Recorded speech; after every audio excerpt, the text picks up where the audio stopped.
and he will tell us exactly what's going on there right now. Don't forget that there was a document in the Punch newspaper that their media outlet and others have been barred from accessing the court this morning, but journalists have said they're going to be there nonetheless. We are going to talk right now with our correspondent who is at the court premises. He joins us via the phone from Abuja, Abayomi Akimbola. Good morning, Abayomi. How are you? Good morning. I'm fine. Good morning. All right. So you're at the Federal High Court, Abuja, right now. Yeah, exactly. What area of Abuja is that? It's the road that leads to Park from the 3-arm zone of the Federal Capital Territory. All right. So what's the situation there right now? Well, as the state, security beefed up seriously around this area, and the road is being condoned, as in they are only using one part of the road. And of course, just as you said earlier, there was a list yesterday, a media list, just 10 media outfits accredited to cover the proceeding this morning. So we are seeing journalists are standing here trying to make their way into the court premises.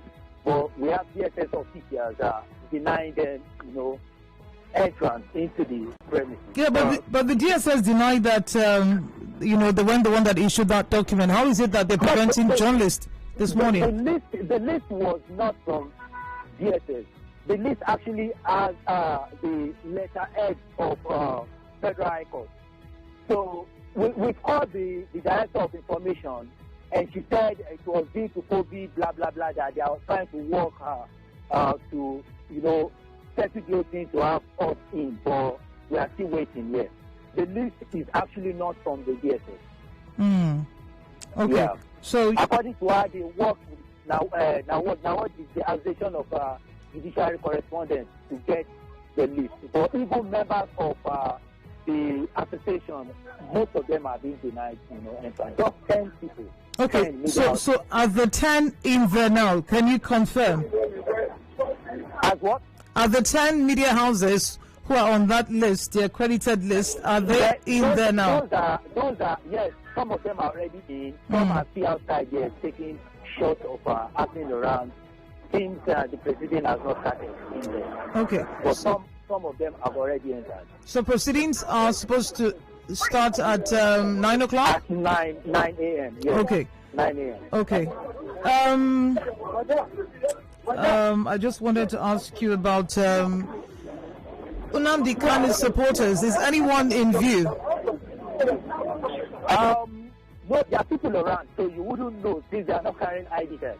No placards? People around. Yes, there are people, there are several people around. So, of course, DSS would not allow them in. But remember, the spokesperson of IPOB, talking about Ima Powerful, has said that their members are coming to come and show solidarity to their leader, of course, against the federal government directive that no member of IPOB is allowed into the court. So, not yet, but there are people around that we don't know whom they are.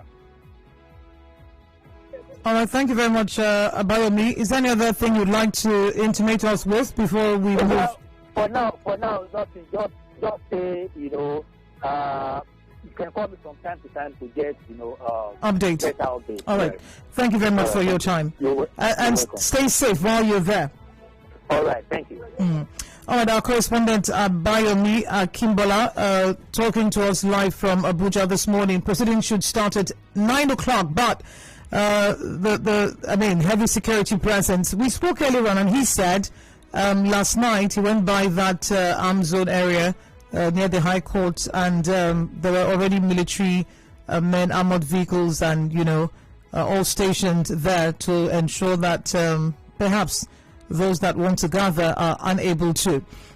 So the document that we have here lists the media houses that are permitted or have been accredited, right? That's what the list. The list is Federal High Court of Nigeria, Shehu Shagari Way, Central Business District, FCT, 23rd July, And we have 1, 2, 3, 4, 5, 6, 7, 8, 9, 10 accredited. Of course, the NTA is there. Channels, News Agency of Nigeria, Herald, AIT, The Nation, Online Premium Times, This Day, Daily, Independent, and TVC. The others did not get accreditation. And, I mean, this is like the first. We haven't seen this happen before. Lawyer Henry Ekine joins me on the phone this morning. Henry, good morning. Good morning, Enoh. Thank you for your time. Thank you for having me this morning. All right, so I just read, 10 media houses that have been accredited for Nnamdi Kanu's trial. According to the document, says find below the journalists that will be allowed entrance to the court's premises for the above-mentioned trial. What do you make of this? Okay, I think that proceedings in court generally are expected to be public, but in certain circumstances it could be regulated. That public could be regulated. So this regulation of the number of media houses to report the proceedings in this trial, this very particular trial, of course, is known to be one that will attract attention. It is not completely out of place. Constitutionally, Section 36 guaranteeing the right to fair hearing, requiring that criminal trials of persons or suspects should be in public, like I said, has a limitation that in certain circumstances that public could be regulated, including the media, and of course even persons who would want to observe those proceedings could also be regulated and limited. Okay, so let's move to the matter of the presidency or this administration being labeled one that consistently flouts the rule of law, right? I have a document here, December 2016, the Federal High Court in Abuja ordering the unconditional release of El Zakzaky. He's the detained leader of the sacked IMN. What's IMN again? Some movement in Nigeria, Islamic movement in Nigeria. Yes. Oh, yes. Yeah. So he's the leader, and his wife, Zinat. The court ordered that they be released within 45 days, right?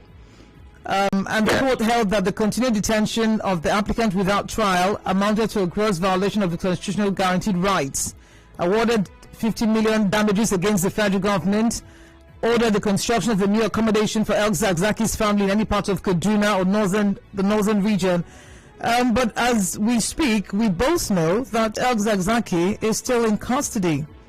So today we have another high-profile trial, sort of, in the same, charges, within the same charges. But what is likely to happen if this document and what we know says that El Zakzaky is still in custody? How do you think this proceeding will go? Considering that, it's quite unfortunate that we have decided to turn our backs at the law.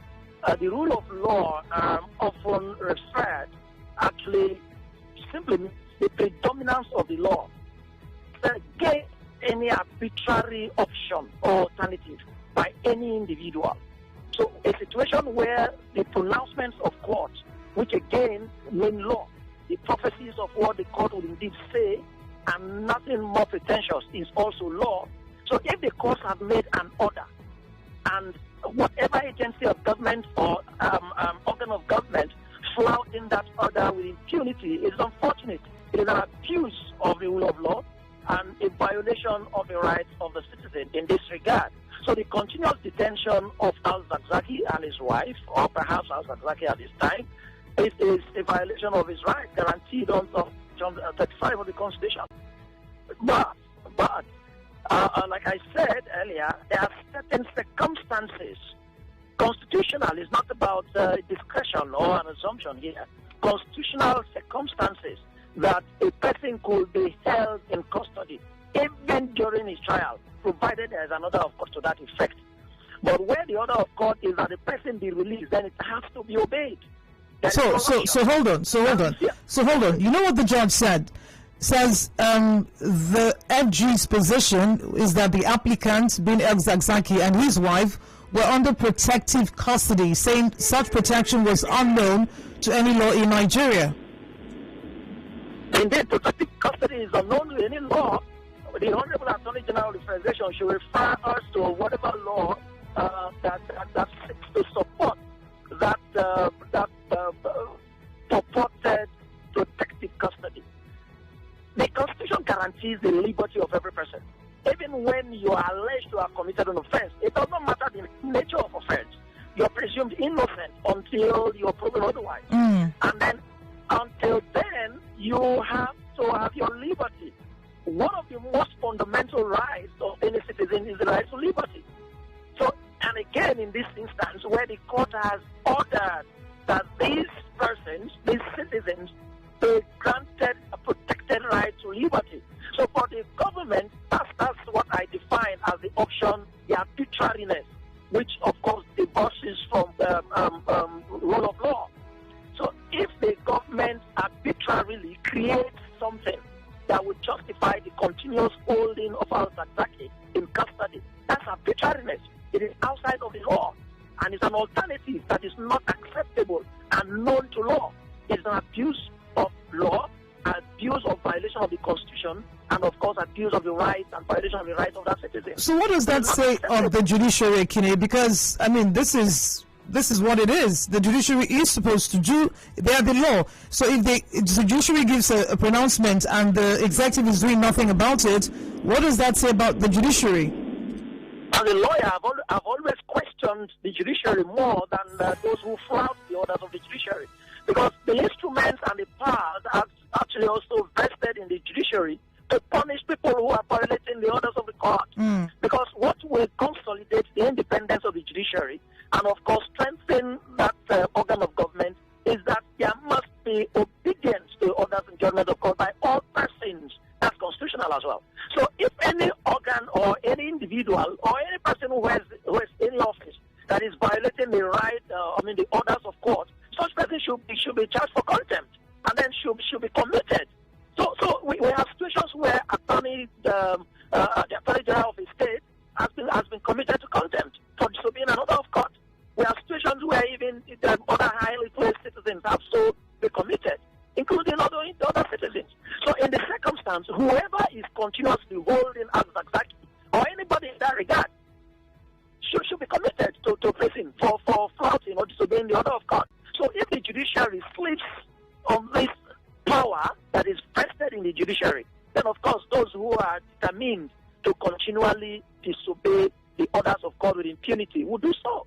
So there is already the legal instrument that the courts can rely on and ensure that their orders and judgments are obeyed without choice, without selection. You do not choose which order of court to obey. Okay, so some people are not quite sure why Nnamdi Kanu is on trial, but one of the charges among the 11, treasonable felony, terrorism, and charge of treason. Can you just tell us what these things mean?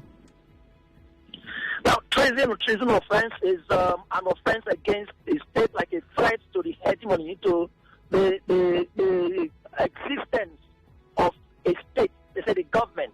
Now, when you threaten to probably, or by an act or otherwise, to displace, simply, let's say to topple a government, to challenge a government in such a way that you threaten the existence of the government, it's treasonable. Okay, so hold on. So in this instance, we can say because of the call for the secession and the things that have happened around it, right? Well, you would agree with me that the issues around this agitation for the indigenous people of Biafra is so complex that beyond just desiring to be self-governing, maybe self-determination, the circumstances and the procedure, I think, is what is raising the question. A lot of other activities are going on, attack on institutions and facilities of government, which of course constitutes that challenge to the authority of government, and then allegedly have been committed by members of that sect.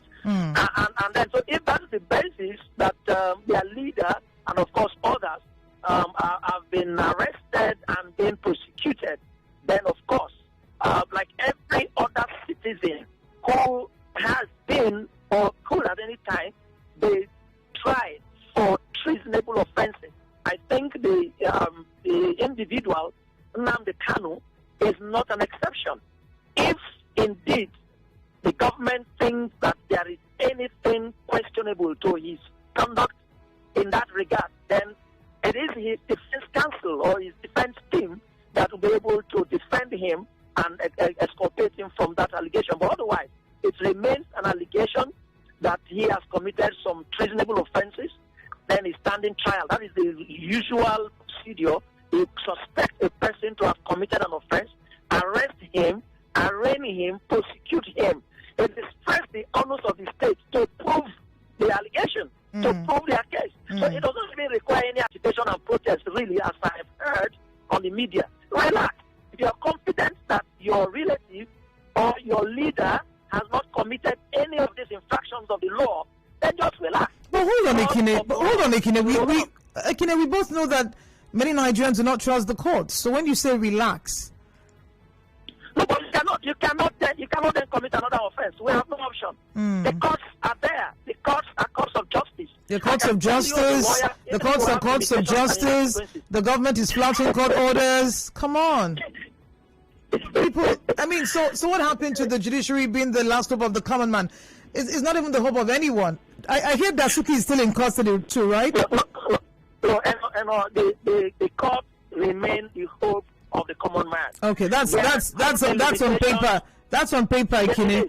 It's on paper, because if what the federal government is doing and has been doing is anything to go by, then you would agree with me this morning that it is on paper. But let's move on to the matter.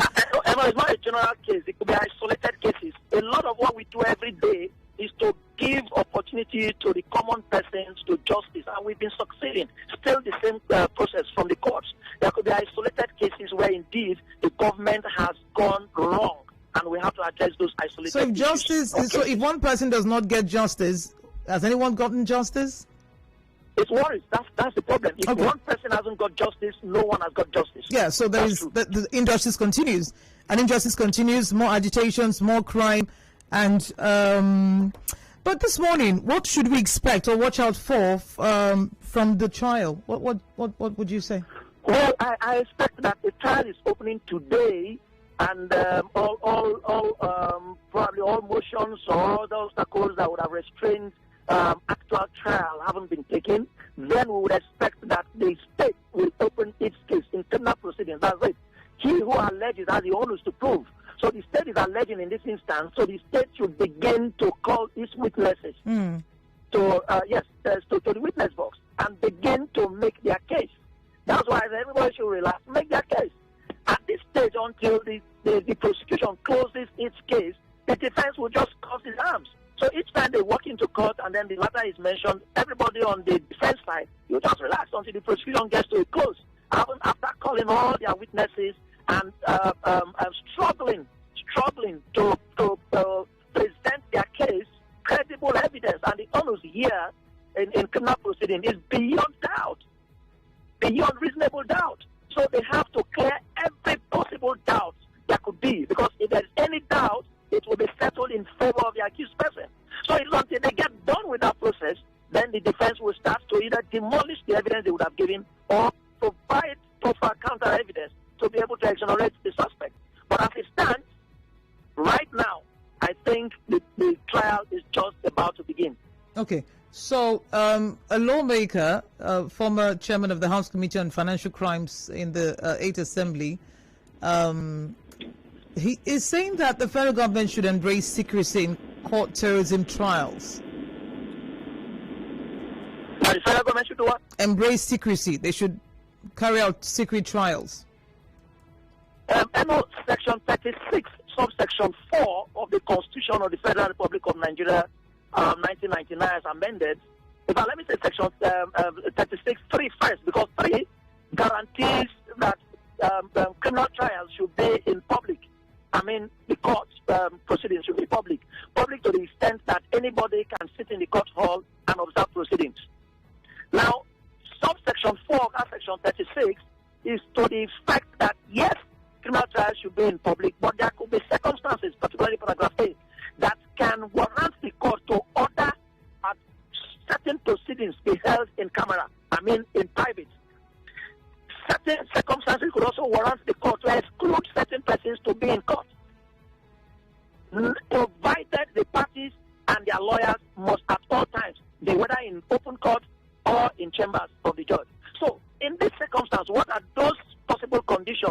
national security, even the safety of the persons themselves starting trial, safety of others, public order, and a whole lot of other circumstances that could be considered by the court and could, of course, empower the court to limit that public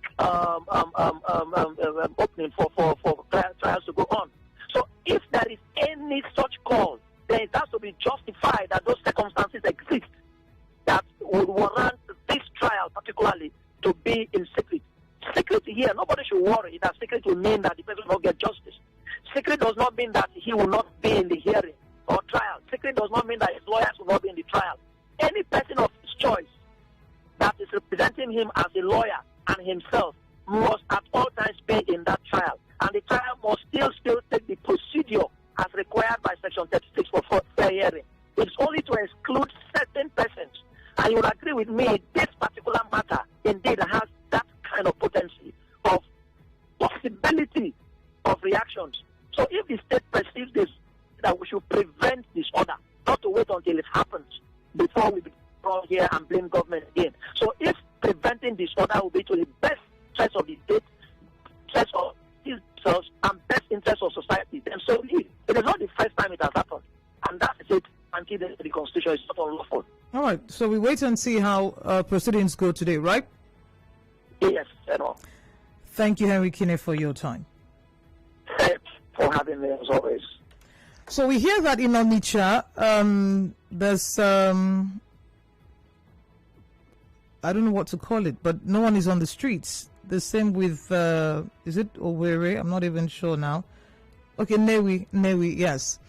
Correspondent Onitsha is trying to confirm that. There are videos already circulating online, bonfires, but we cannot confirm. In solidarity, they say, with what is going on with Nnamdi Kanu and the trial that should resume this morning at the High Court in Abuja. A commercial will play and then we return. The lines are open, 0817-923-0002, 0817-923-0003, 0817-923-0009. We are Nigerian Football Target. We bring you the biggest conversation in the region. My name is Enoh Enigma. Stay tuned.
This is the Morning Crossfire on 92.3 Nigeria Info. We're Nigerian for Port Harcourt. My name is Enoh Enigma, and we continue our conversation on the trial that will resume this morning of Nnamdi Kanu, the leader of Indigenous People of Biafra, IPOB. So our correspondent who's there, Abayomi, tells me that protesters are now there. Protesters are now at the High Court premises at Shagari Drive in Abuja. And we hear that the road has been completely cordoned off. Completely cordoned off. So there's no thoroughfare on that route anymore. 08179230002, 08179230003, 08179230009 are the numbers to call. We're live on Facebook. What do you make of the resuming trial this morning of Nnamdi Kanu? Feel free to join the conversation.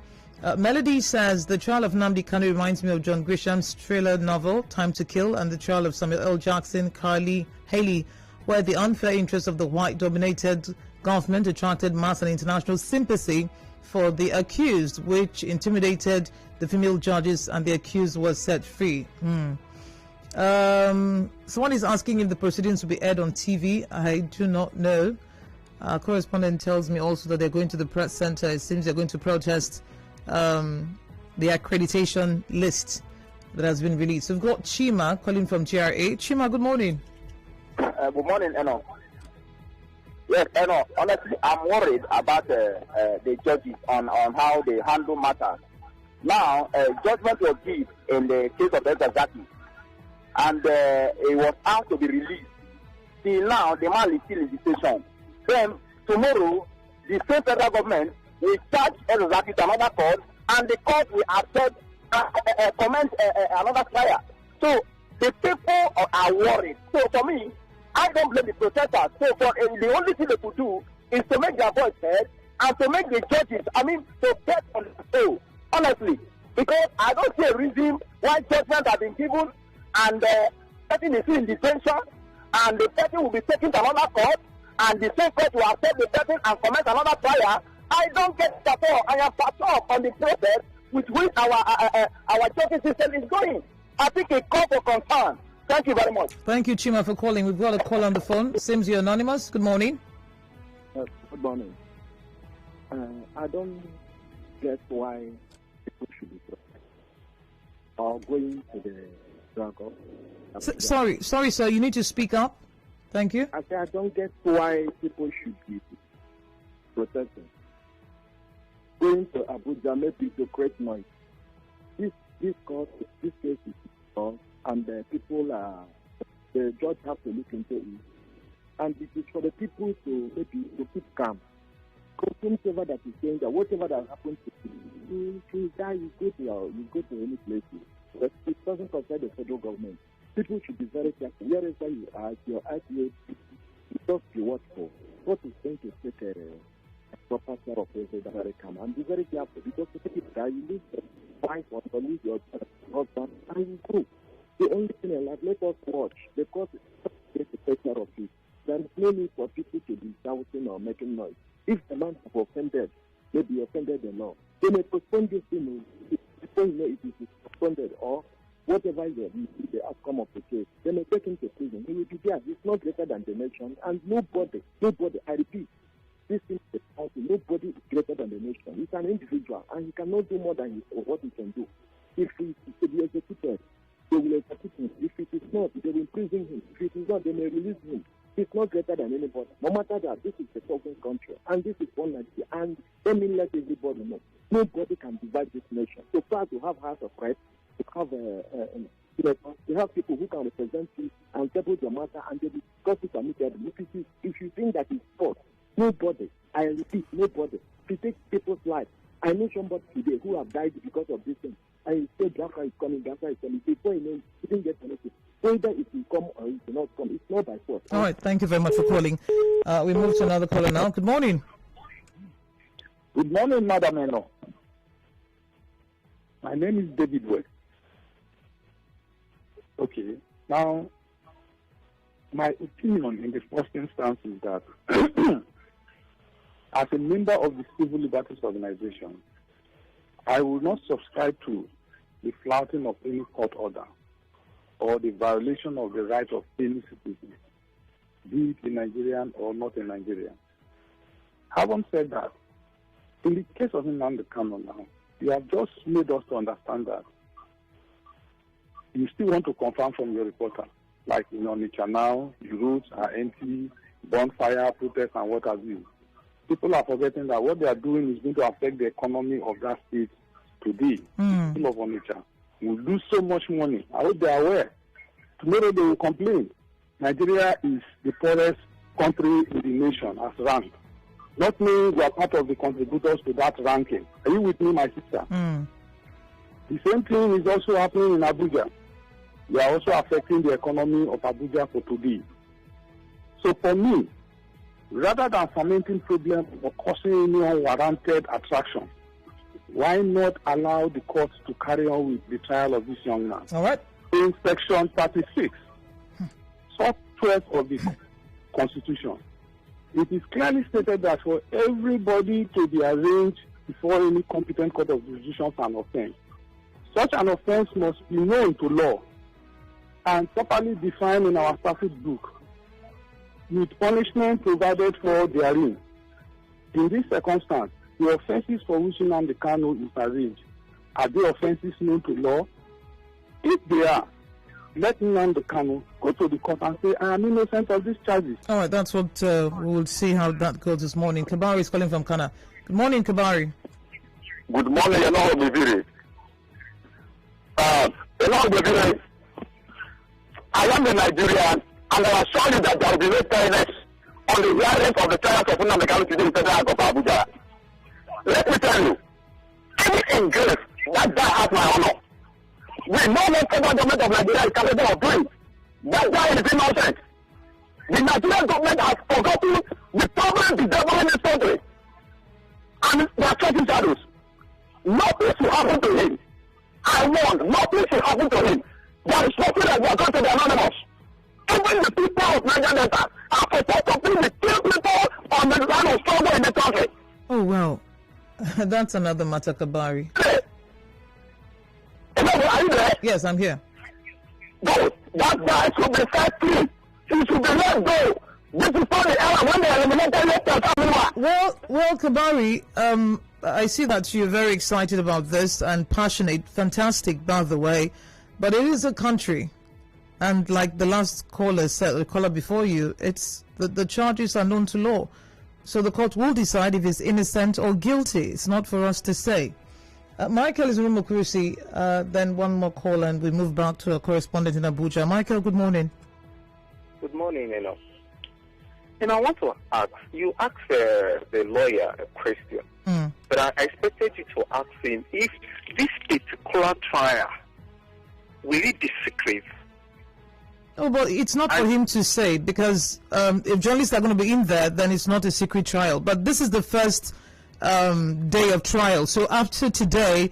I understand very well. You asked him two questions, and which, as a lawyer, as a learned person, he said what he said. But that's one thing I didn't hear him say. I was expecting him to say, okay, this particular one now, or this particular issue now, that it will be on a secret trial. No, he can't say that. It's not on the.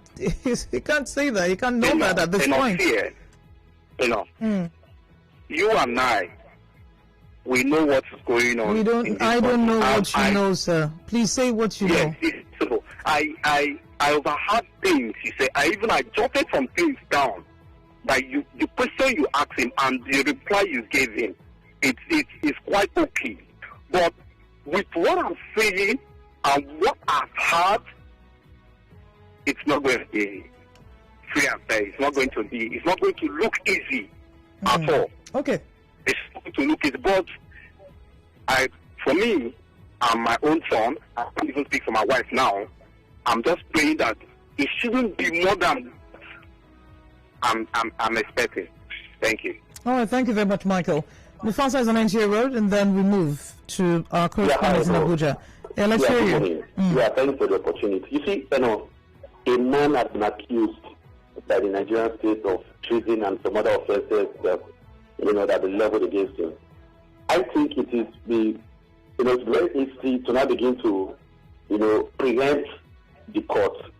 Like what your resource person said, it is not even new to law that we see these things. We already said that the process, should be fair, and the man has a legal team. Yeah.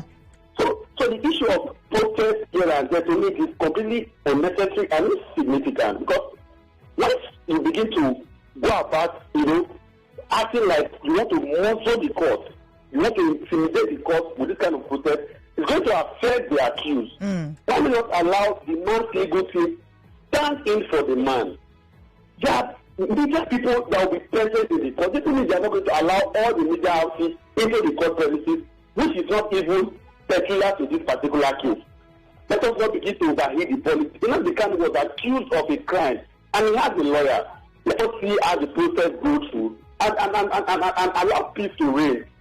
Nigeria is one entity, and the federal government of this country has that capacity to ensure that the unity and indivisibility of this country is protected. That is what any reasonable government in any civilized country of the world will do. No government will sit down and fold their hands and allow anybody come and say you want to divide or destroy the country. Okay. It is not possible. Thank you, Mufasa, for your time.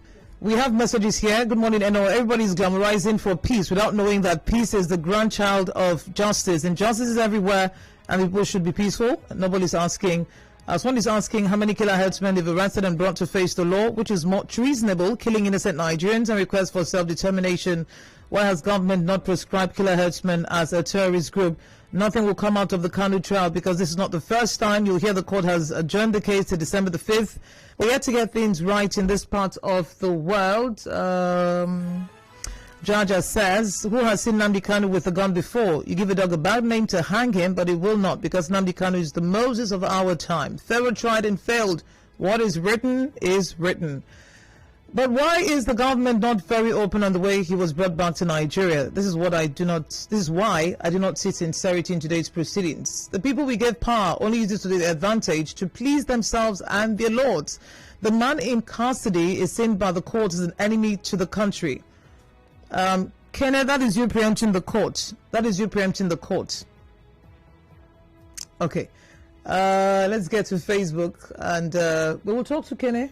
No. Ekine is in Onitsha, and he's telling me that indeed there were announcements early today that nobody should come out in solidarity with the IPOD leader, and the IPOD members had blocked the Onitsha Oboduku access of the Onitsha Owerri Expressway, setting bonfires on the road and preventing motorists from moving. So the video I saw this morning is legit. And he says yesterday in Oka, there were announcements that the people will not open their businesses today as a sign of solidarity with Nnamdi Kanu over his travails. Yes, so most parts of Onitsha blocked this morning. We'll get back to our colleague. 8 minutes before 9 o'clock, Nnamdi Kanu yet to... Okay, we're not going to do that. Okay, Nnamdi Kanu yet to get to court. So I'll just take a few messages on WhatsApp. Smith Wakwa says, the most wanted criminal in the world goes to court today. Heavy security to make sure he is not whisked away by his gang members. Niger, and they laugh. What a joke. But you release 1,000 Boko Haram freedom fighters back to society so they can continue what they started. God is watching. My man, NMK, please, we got your back. Don't be afraid. If you die now, it's not the end of Biafra, I tell you. I don't know why people are, insinuating or suggesting that he could be killed. It's just a court trial. It's just a court trial. Nnamdi Kanu is preaching one Nigeria in the cell of DSS. Freedom fighters don't change overnight. Now, wow, Emmanuel Ibama sent that in. If I Chuku Onu, they can strangle the media and harass the people, but they can never hide the truth. Soon their sins will find them out. Uche Chuku Onu says, all this now gra. When they see bandits, they will not do anything. Okay. All right. All right. That's the much we can take this morning. Oh, by the way, there is another protest going on, and that is right at the Eleme axis, Eleme Trailer Park axis of the East-West Road. The youths protesting the bad state of Eleme Road. Perhaps Jude will get into that in the 9 o'clock hour. Correspondent Martha Okiri was on ground earlier. I think she's still there because she's been giving us updates from that part of town. And she sent some pictures of deflated tires of trucks and tankers. All right. So that's a wrap. 9 o'clock. Stay tuned to Nigeria Info. When Nnamdi Kanu gets to court, be sure you hear it on our news. My name is Enoh Enigma. Thank you. Good morning.